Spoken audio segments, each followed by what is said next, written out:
Ei, o Pedrão já tá no sambão. Aumenta aí, Pedrão. Tem que ser, hein?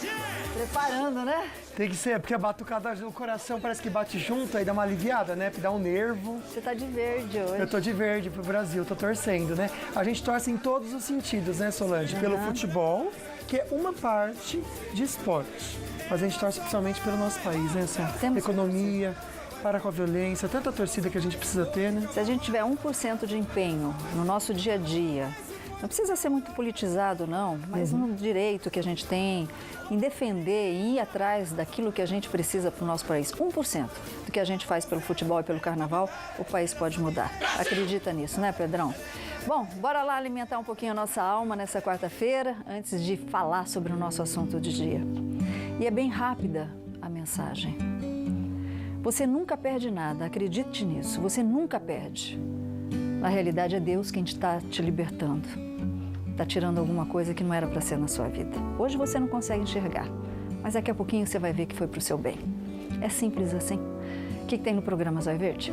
Falcão da Polícia de Madrid aprende técnica de reanimação e inscrições para o ProUni acabam na sexta-feira. O programa é feito com a sua participação, então fique à vontade. E fique à vontade também para você participar dos sorteios da semana. Tem um kit maternidade da Santa Casa de São José dos Campos. Você vai curtir, compartilhar, marca 2 amigos e já concorre. Já no Instagram tem uma cesta da Polipet, vários produtos para o seu bicho de estimação. Você vai curtir a fotinha, marcar 2 amigos e você concorre também. Bora aprender bastante, abrir o coração, pensar na saúde. Hoje é dia de papo cabeça.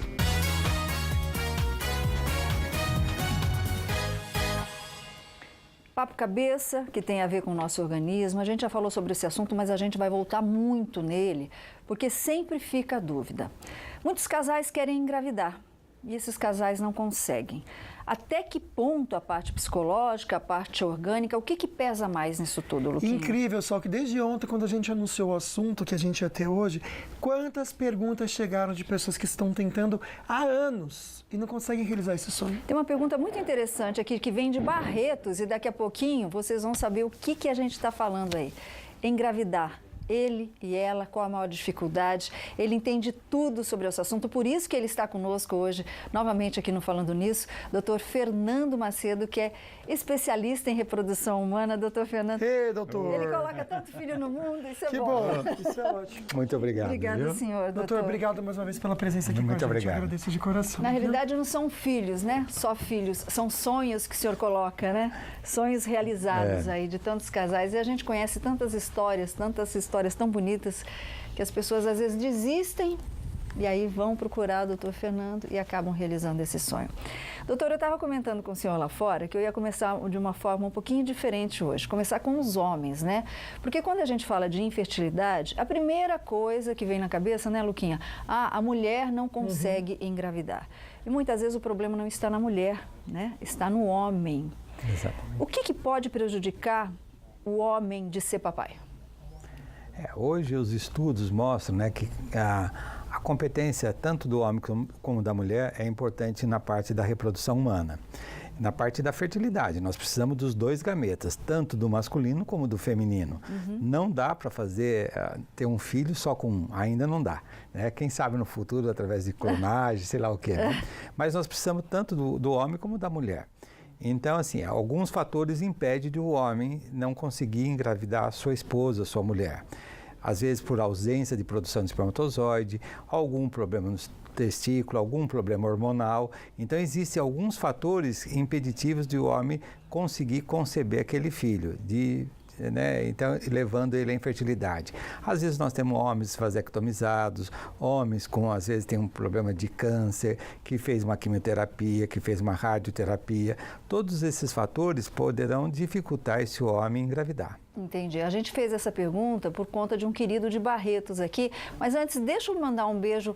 É pra lá de carinhoso, é um beijo com muito amor para nossa amiga Dona Dorinha, para o nosso amigo Sr. Wagner, que estão aqui ligadíssimos no Falando Nisso. Um beijo de coração, aqui ó, de alma e de coração mesmo, né, Luquinha? Um beijo pra Mia, se ela estiver assistindo também, que já faz parte da família aqui também, né, Sol?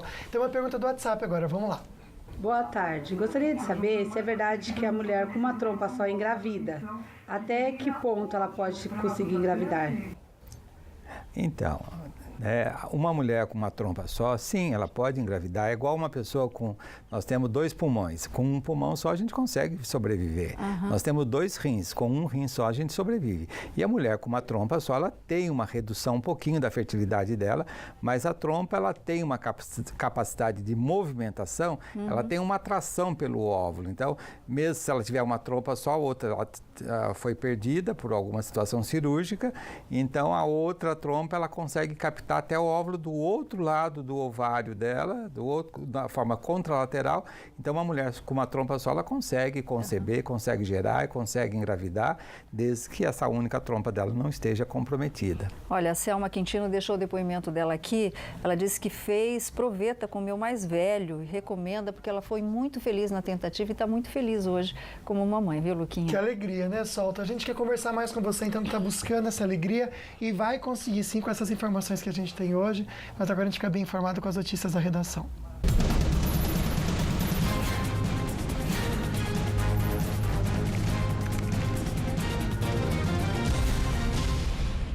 É meio esquisito o que a gente vai falar agora, mas acontece num país chamado Brasil, com a justiça que a gente tem nesse país. A maioria dos ministros da segunda turma do Supremo Tribunal Federal decidiu soltar o ex-ministro José Dirceu, que já deixou hoje de madrugada o presídio da Papuda, em Brasília. E a gente vai saber os detalhes com a nossa repórter Daniela Lopes, que está na redação do Falando Nisso. Muito boa tarde, Dani. Boa tarde, Solange, Lucas e a todos que acompanham o Falando Nisso. É isso mesmo, por 3-1, o petista José Dirceu ganhou o direito de esperar em liberdade pelo julgamento do recurso contra a condenação em segunda instância. Vamos acompanhar os detalhes agora na reportagem de Lana Canepa. José Dirceu foi condenado a mais de 30 anos de prisão na Lava Jato e ficou 1 mês preso na Papuda. O ministro Edson Fachin disse que pediria vista, ou seja, mais tempo para analisar a questão. Então, o relator do caso, o ministro Dias Toffoli, decidiu aceitar o pedido de ofício para libertar Dirceu imediatamente. Foi acompanhado pelos ministros Gilmar Mendes e Ricardo Lewandowski. O decano, Celso de Mello, não estava na sessão. Fachin foi contra, porque a decisão coloca em xeque o cumprimento da pena após a condenação em segunda instância. A defesa do ex-ministro alegou que José Dirceu deveria aguardar em liberdade o julgamento de recursos que podem reduzir a pena. Em decisão semelhante, a segunda turma também concedeu habeas corpus ao ex-tesoureiro do Partido Progressista, João Cláudio Genu, condenado em segunda instância na Lava Jato a 9 anos e 4 meses de prisão. A alegação das defesas de Genu e Dirceu de que o réu não pode ficar preso se houver chance de mudança no tamanho da pena foi exatamente a mesma usada pela defesa do ex-presidente Lula em mais um pedido de liberdade no Supremo. Só que, em vez de enviar para a segunda turma, o relator Edson Fachin encaminhou o recurso para a análise do plenário, o que só deve acontecer após o recesso do Judiciário em agosto. Pois é, e o Dirceu deve se apresentar ao juiz Sérgio Moro dentro de 5 dias, pelo menos é uma determinação da Justiça do Distrito Federal. E aí a gente se pergunta, né? Afinal de contas, o que querem os ministros da Suprema Corte, que é o órgão de justiça máximo desse país? A gente vai ver no comentário de Ricardo Boechat. Olha, a decisão de hoje da segunda turma do Supremo confirma de maneira muito clara, mais uma vez, uma divisão acentuadíssima na Suprema Corte Brasileira. No que diz respeito a algo fundamental para o horizonte político de curto prazo, as eleições que se aproximam. E esse algo fundamental é saber se condenados em segunda instância estão de fato condenados em caráter definitivo. Este seria o caso de Lula. O Supremo tem que se pronunciar, não para libertar Lula ou para mantê-lo preso, mas para dizer à sociedade brasileira, afinal de contas, o que querem os ministros da Suprema Corte. O que parece inaceitável é que aquilo fique funcionando como um cabo de guerra. Na segunda turma puxam para cá, na primeira turma puxam para lá e no plenário não puxam para lugar nenhum, porque a norma do Supremo nestas questões centrais, ou nesta, pelo menos, tem sido a de decidir não decidindo. O país terá eleições, repito, daqui a menos de 4 meses. Afinal de contas, condenados em segunda instância, no caso especificamente Lula, estão no pairo ou não estão no pairo? Esta discussão pode ficar em dúvida entre partidários, entre jornalistas, mas não no Supremo Tribunal Federal. que ele decida de uma vez por todas, afinal de contas, em que realidade jurídica estamos vivendo. Condenações em segundo grau valem prisão ou não valem prisão? Resposta aí com suas excelências. Se é que tem, né, Boechat, algum tipo de resposta. E por falar em ministros, o ministro Dias Toffoli, do Supremo Tribunal Federal, suspendeu o andamento de ação penal contra o ex-ministro dos Transportes e também ex-presidente do PR, Antônio Carlos Rodrigues. Dani, mais um liberado, por enquanto, né, Dani? Pois é, viu, Solange? Olha, Antônio Carlos Rodrigues é acusado de integrar organização criminosa, da qual também fariam parte, segundo a Operação Caixa d'Água, os ex-governadores do Rio, Antony Garotinho e Rosinha Garotinho. Dias Toffoli aceitou a alegação da defesa do ex-ministro de que a Justiça Eleitoral de Campos dos Goytacazes, no Rio de Janeiro, é incompetente para julgar o caso. Segundo as investigações que levaram à abertura da ação penal, Garotinho e Rosinha utilizaram a máquina administrativa da prefeitura durante o mandato dela entre 2009 e 2016 para extorquir empresários locais. A impressão que a gente tem, né, parece que para o STF, Supremo Tribunal Federal, todo mundo é incompetente para investigar qualquer coisa, para levantar prova, para julgar, para condenar a corrupção no país. Todos, para o STF, parecem incapazes, menos os ministros do Supremo Tribunal Federal. Né, Luquinha? A impressão que fica. Verdade, né? Acaba não validando o trabalho, né, Solange? É um Muito descaso. triste. Isso é um descaso mesmo. Comentar agora com vocês sobre essa quarta-feira de jogo. As estradas estão mais tranquilas, Dani?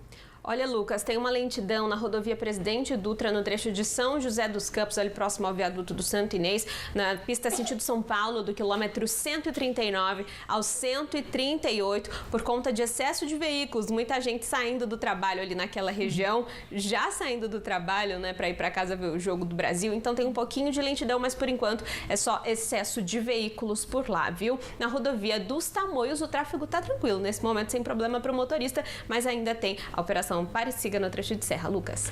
Obrigado, viu, Dani? Agora parece que quem está ou em São Sebastião ou também em Ilhabela, Solange, já parou de vez, porque a balsa está bem vazia mesmo, apenas 30 minutos de espera. Tem nem peixinho no mar. Não tem ninguém, Solange. Até os peixes estão sintonizados aí para assistir o jogo, né? Mas a gente quer conversar sobre o tempo, porque esse inverno com cara de verão continua pelo menos até o final de semana e a gente confirma agora a nossa previsão. Hoje a máxima de 20 graus, em São Bento do Sapucaí, mínima de 8 graus para a noite. Agora em Taubaté, máxima de 28 graus também, Canas 29 e Paraibuna, máxima de 27 graus. Tanto Caraguatatuba quanto Ubatuba, máxima de 30 graus e Ilhabela, máxima de 29 graus. Em São José dos Campos, hoje a máxima de 28, a semana não varia muito, até domingo então, como eu comentei, tempo seco, estável, sol entre poucas nuvens. E atenção que as inscrições para o ProUni acabam nesta sexta-feira e a gente já comenta, dá mais instruções para você no próximo bloco, não sai daí. Coração.